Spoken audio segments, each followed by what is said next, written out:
শুভ সকাল বন্ধুরা। আজ হলো 13 এপ্রিল, 29 চৈত্র, সোমবার। আজকের সকালের বিশেষ বিশেষ খবর হলো, মেশিনে গন্ডগোল না হলে বিরোধীদের সরকার হবে, বললেন অখিল গগৈ। ঘূর্ণিঝড়ে ক্ষতিগ্রস্ত এলাকা পরিদর্শন করে অসহায়দের প্রতি সাহায্যের হাত বাড়ালেন রাজদীপ। পরিস্থিতি অবগত করালেন মুখ্যমন্ত্রীকে। চৈত্রের জড়ে লন্ডভন্ড খেলায় বহু বসতঘর ক্ষতিগ্রস্ত। দুর্লভরা গবাদি পশু বোঝাই অটো নিয়ন্ত্রণ হারিয়ে খাদে। দক্ষিণ করিমগঞ্জে জয় নিয়ে আশাবাদী আজিজ আমিনুর ইকবাল। দেশ স্বাধীনের পর প্রথম উজাড় করে মিত্রজোটের প্রার্থীকে ভোট দিয়েছেন দল তোলার জনতা, দাবি ইকবালের। লালায় এটিএম বুথে মিলছে না টাকা, চরম ভোগান্তিতে ক্রেতারা। সরকারি চিকিৎসকদের প্রাইভেট প্র্যাকটিসে নিষেধাজ্ঞা, কড়া সিদ্ধান্ত বিহার সরকারের। এবং সর্বশেষ খবরটি হলো, 21 ঘন্টার বৈঠক ব্যর্থ, চুক্তি চড়াই শেষ ইরান আমেরিকা শান্তি আলোচনা। ইরানের জন্য খারাপ খবর, তেহরানকে সময় দিয়ে ইসলামাবাদ ছাড়লেন বেন্স। এবারে শুনুন বিস্তারিত খবর। যদি মেশিন গন্ডগোল না করে তাহলে এবার আসামে বিরোধীদের সরকার হবে, এমনটাই দাবি করছেন রাইজর দলের সভাপতি অখিল গগৈ। সদ্য সমাপ্ত বিধানসভা নির্বাচন নিয়ে রবিবার কাজিরাঙ্গায় এই মন্তব্য করেন তিনি। বলেন, কংগ্রেস, রাইজর দল, অসম জাতীয় পরিষদ, বামপন্থী দল ও এপিএইচসি মিলিয়ে এবার 70 থেকে 80টি আসন পাবে বলে আমরা নিশ্চিত। আসামের পরিবর্তনকারী জনগণ হিমন্ত বিশ্ব শর্মার স্বৈরতন্ত্রের বিরোধিতা করেন।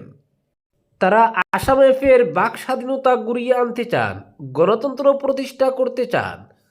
তাই আমি সবাইকে অনুরোধ করছি, আপনারা স্ট্রং রুমগুলিকে নিরাপত্তা দিন। বিজেপির প্রতি সন্দেহ প্রকাশ করে অখিল বলেন, স্ট্রং রুমগুলিকে সুরক্ষিত রাখাটা আমাদের জন্য দরকার। গুজরাট, হরিয়ানা, মধ্যপ্রদেশ, দিল্লি থেকে বিশেষজ্ঞ আনিয়ে ইভিএম হ্যাক করার চেষ্টা চলছে বলে শুনেছি। এর মাধ্যমে জনগণের দেওয়া রায় পাল্টানোর চেষ্টা চলছে। বিজেপির সাংগঠনিক ভিত্তি সবল, যদিও জনতার চেতনা সহযোগিতার জন্য সবকিছু তছনছ হয়ে বিজেপি হেরে বিরোধীদের জেতার সম্ভাবনা প্রবল হয়ে দাঁড়িয়েছে। সেজন্যই আসামের মুখ্যমন্ত্রী প্রায় উন্মাদ হয়ে গেছেন।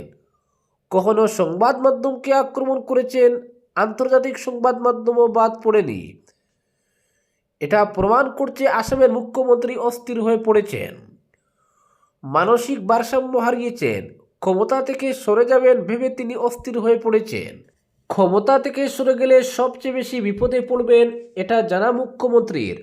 তার অস্থিরতাই প্রমাণ করছে এবার বিজেপি হারছে, বিরোধীরা সরকার গঠন করবে। পরবর্তী খবরটি হলো, চৈত্রজোড়ে ক্ষতিগ্রস্ত এলাকা পরিদর্শন করে মানুষের পাশে দাঁড়ালেন বিজেপি নেতা রাজদীপ গোয়ালা। রবিবার দুপুরে জোড়ের তাণ্ডবে উদারবন বিধানসভা সহ শিলচরের বহু এলাকা ক্ষতিগ্রস্ত হয়েছে। জোড়ের পরই বিভিন্ন এলাকা পরিদর্শন করে মানুষের পাশে থাকার বার্তা দিয়েছেন রাজদীপ গোয়ালা। এদিন ক্ষতিগ্রস্ত রংপুর, করাতিগ্রাম, শিমুলতলা, মালুগ্রাম, ইটখোলা, মধুরাঘাট, মাসুঘাট সহ রংপুরের বিভিন্ন এলাকা ঘুরে দেখেন তিনি। অসংখ্য ক্ষতিগ্রস্ত মানুষের প্রতি সাহায্যের হাত বাড়িয়ে দেন। আর্থিক সাহায্য করেছেন সাধ্যমতো। ক্ষয়ক্ষতির হিসেব কষে অসহায় মানুষকে সাহায্যের জন্য প্রশাসনের প্রতিও আবেদন জানিয়েছেন তিনি। বিজেপি কর্মকর্তাদের সঙ্গে নিয়ে এদিন ক্ষতিগ্রস্ত এলাকায় যান রাজদীপ। ঘটনাস্থল থেকেই কথা বলেছেন জেলাশাসক আয়ুষ গর্গের সঙ্গে। প্রশাসনের পক্ষ থেকে জেলাশাসক উপযুক্ত ব্যবস্থা গ্রহণের আশ্বাস দিয়েছেন রাজদীপকে। শুধু তাই নয়, ঘূর্ণিঝড়ের তাণ্ডবে ক্ষয়ক্ষতির বিষয়টি মুখ্যমন্ত্রীকেও জানিয়েছেন রাজদীপ। রবিবার দুপুরে হঠাৎ করে আছড়ে পড়ে ঘূর্ণিঝড়, কিছুক্ষণের তাণ্ডবে ব্যাপক ক্ষতিগ্রস্ত হয় বিভিন্ন এলাকা। শতাধিক বসতবাড়ি নষ্ট হয়েছে, গাছ পড়ে বিদ্যুৎ সংযোগ যেমন বিচ্ছিন্ন হয়েছে, তেমনি অনেকের বাড়িঘর ক্ষতিগ্রস্ত হয়েছে।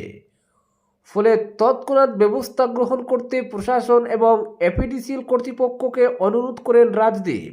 তার সঙ্গে ছিলেন বিজেপি নেতা শ্যামল দাস, অমৃত মণ্ডল, শুক্লাদেব, পুলক দেব, কানাই দেবনাথ, অপূর্ব গোয়ালা, প্রবাল পাল চৌধুরী, রূপেশ দাস প্রমুখ।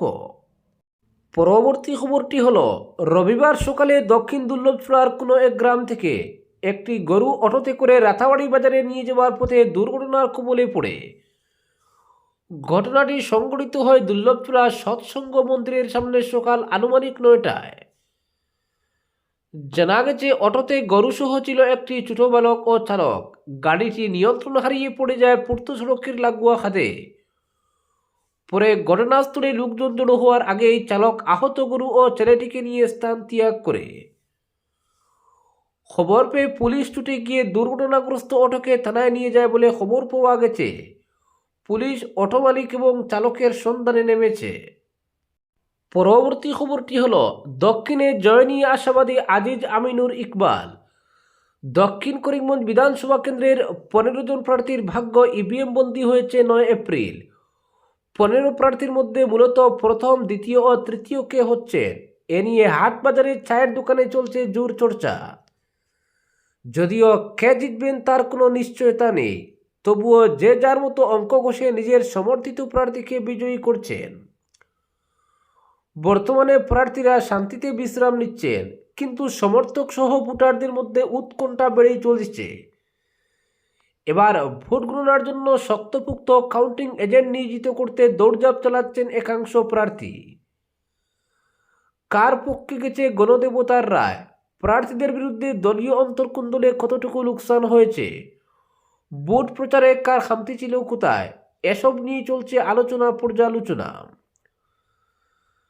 এদিকে দক্ষিণ করিমগঞ্জ বিধানসভা কেন্দ্রের মিত্রজোটের প্রার্থী ইকবাল হোসেন 27টি জিপির ভোটারদের খোঁজখবর নিয়ে বিজয়ের আগাম শুভেচ্ছা জানাতে দিনরাত এক করছেন। রবিবার ভারত বাংলাদেশ সীমান্ত ঘেঁষা দলছড়া জিপিতে বিশাল সংখ্যক কর্মী সমর্থকদের উপস্থিতিতে এক বড়সড় সভা আয়োজিত হয়। সভায় বক্তব্য রাখতে গিয়ে মিত্রজোটের প্রার্থী ইকবাল হোসেন বলেন, তার জয় নিয়ে তিনি 100% আশাবাদী। বলেন, এই জিপির মানুষ ভয় ও আতঙ্কে কোনোদিনই ভোট কেন্দ্রে গিয়ে নিজেদের মর্জিমাফিক ভোট প্রদান করতে পারেননি,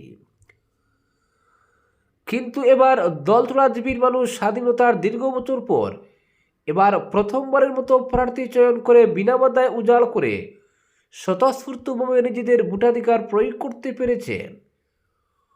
মিত্রজোটের প্রার্থী ইকবাল হোসেন কারো নাম না নিয়ে বলেন, এত বছর পর এবার দলছড়া জিপির জনগণ কোনো অপশক্তির ভয় ও হুমকি ছাড়া নিজেদের ভোট দিয়েছেন, যা ঐতিহাসিক বলে দাবি করেন তিনি। বলেন, ইকবাল হোসেন জীবিত থাকলে কোনো অপশক্তি আর মাথা উঁচু করে দাঁড়াতে পারবে না। শেষ রক্তবিন্দু দিয়েও জনগণের পাশে থাকবেন বলে সাফ জানিয়ে দিয়েছেন মিত্রজোটের ওই প্রার্থী। তিনি বলেন, এবার দক্ষিণ করিমগঞ্জে মূল লড়াই হবে কংগ্রেস প্রার্থীর সঙ্গে এবং তৃণমূল কংগ্রেস প্রার্থী থাকবেন তৃতীয় স্থানে। হিন্দু কাস্টিং ভোটের মধ্যে প্রায় 85% ভোট পড়েছে তার অনুকূলে। সব মিলিয়ে প্রায় 87 থেকে 91 হাজার ভোট পাবেন এবং প্রায় 10,000-এর অধিক ভোটের ব্যবধানে জয়ী হবেন তিনি, এটা 100% নিশ্চিত। শুধু সময়ের অপেক্ষা বলে দাবি করেন প্রার্থী ইকবাল হোসেন। অন্যদিকে তৃণমূল কংগ্রেস প্রার্থী প্রাক্তন বিধায়ক আজিজ আহমদ খান দক্ষিণের প্রায় সব কোটি জিপির ভোটারদের খোঁজখবর নিয়ে শুভেচ্ছা জানাতে খামতি রাখেননি। তার কথায়, দক্ষিণের হিন্দু মুসলিম উভয় সম্প্রদায়ের মানুষ উজাড় করে স্বতঃস্ফূর্তভাবে তার পক্ষে রায় দিয়েছেন। তার জয় যে নিশ্চিত তা 100% হলফ করে বলতে পারেন তিনি। বলেন, এই বিধানসভা কেন্দ্রের সর্বস্তরের মানুষ তার অতীতের উন্নয়ন, সরলতা, সততা ও নিষ্ঠার উপর ভিত্তি করে তাকেই ভোট দিয়েছেন। দ্বিতীয়বারের মতো দক্ষিণে বিধায়ক নির্বাচিত হওয়া 100% নিশ্চিত বলে আশাবাদী আজিজ আহমেদ খান। এই কেন্দ্রের কংগ্রেস প্রার্থী আমিনুর রশিদ চৌধুরীও তার কর্মী সমর্থকদের নিয়ে সমষ্টির প্রতিটি জিপির ভোটারদের বিজয়ের আগাম শুভেচ্ছা জানাচ্ছেন। তিনি দাবি করেন, সরকার পরিবর্তনের ডাকে সাড়া দিয়ে দক্ষিণের জনগণ স্বতঃস্ফূর্তভাবে তাকে ভোট প্রদান করায় 20,000-এর অধিক ভোটের ব্যবধানে জয়ী হবেন তিনি।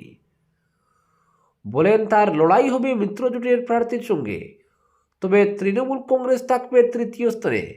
তাই বুটে নির্বাচিত হয়ে দক্ষিণ করিমগঞ্জের সার্বিক উন্নয়ন নিয়ে সচেষ্ট থাকবেন বলে দাবি করেন তিনি। এদিকে প্রতিটি রাজনৈতিক দলের প্রার্থী সমর্থকরা যাই বলুন না কেন, আসলে কার সঙ্গে কার প্রতিদ্বন্দ্বিতা আর কে হাসবেন শেষ হাসি, এই রায় জানা যাবে 4 মে। পরবর্তী খবরটি হলো, লালায় এটিএম বুথে মিলছে না টাকা, চরম ভোগান্তিতে ক্রেতারা। চৈত্র সংক্রান্তি পয়লা বৈশাখকে সামনে রেখে ইতিমধ্যেই জমে উঠেছে লালা শহরের রিডাকশন বাজার। স্বল্পমূল্যে নতুন পোশাক, নিত্য প্রয়োজনীয় জিনিসপত্র কেনার জন্য ভিড় বাড়ছে বাজারে। কিন্তু ঠিক এমন সময় হাইলাকান্দি জেলার লালা শহরের বিভিন্ন ব্যাংকের এটিএমে তীব্র সংকট দেখা দিয়েছে অর্থের। এর ফলে চরম ভোগান্তিতে পড়েছেন সাধারণ মানুষ। শনিবার সকাল থেকে রবিবার রাত অবধি শহরের কোনো এটিএম বুথে টাকা পাওয়া যায়নি বলে অভিযোগ গ্রাহকদের। লালা শহরের শনিবারী বাজার এলাকার কালী মন্দির প্রাঙ্গণ, গৌড়ীয় মোড় এলাকা, এসপি রোড সংলগ্ন এটিএম বুথ, একটির পর একটি বুথ ঘুরেও নগদ অর্থ তুলতে পারেননি বহু মানুষ। একই পরিস্থিতির অভিযোগ উঠছে অ্যাক্সিস ব্যাংকের এটিএম সম্পর্কেও। অধিকাংশ এটিএম বুথে নগদ নেই বার্তা দেখা যাওয়া কিংবা পরিষেবা বন্ধ থাকার কারণে গ্রাহকদের মধ্যে ক্ষোভ ছড়িয়ে পড়েছে। পরবর্তী খবরটি হলো, সরকারি চিকিৎসকদের প্রাইভেট প্র্যাকটিসে নিষেধাজ্ঞা, কড়া সিদ্ধান্ত বিহার সরকারের। রোগী ভর্তি থাকলেও হাসপাতালে চিকিৎসক না পাওয়ার অভিযোগ নতুন নয়, সেই সমস্যার সমাধানে কড়া পদক্ষেপ নিল বিহার সরকার।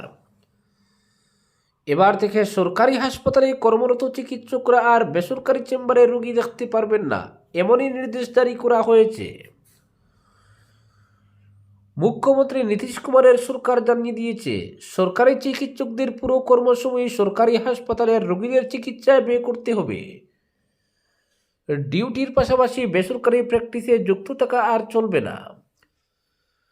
স্বাস্থ্য দপ্তর জানিয়েছে, এই নীতি নেওয়া হয়েছে রাজ্যের ফ্ল্যাগশিপ স্বাস্থ্য কর্মসূচির অংশ হিসাবে, যার লক্ষ্য সরকারি চিকিৎসা পরিষেবাকে আরও শক্তিশালী করা।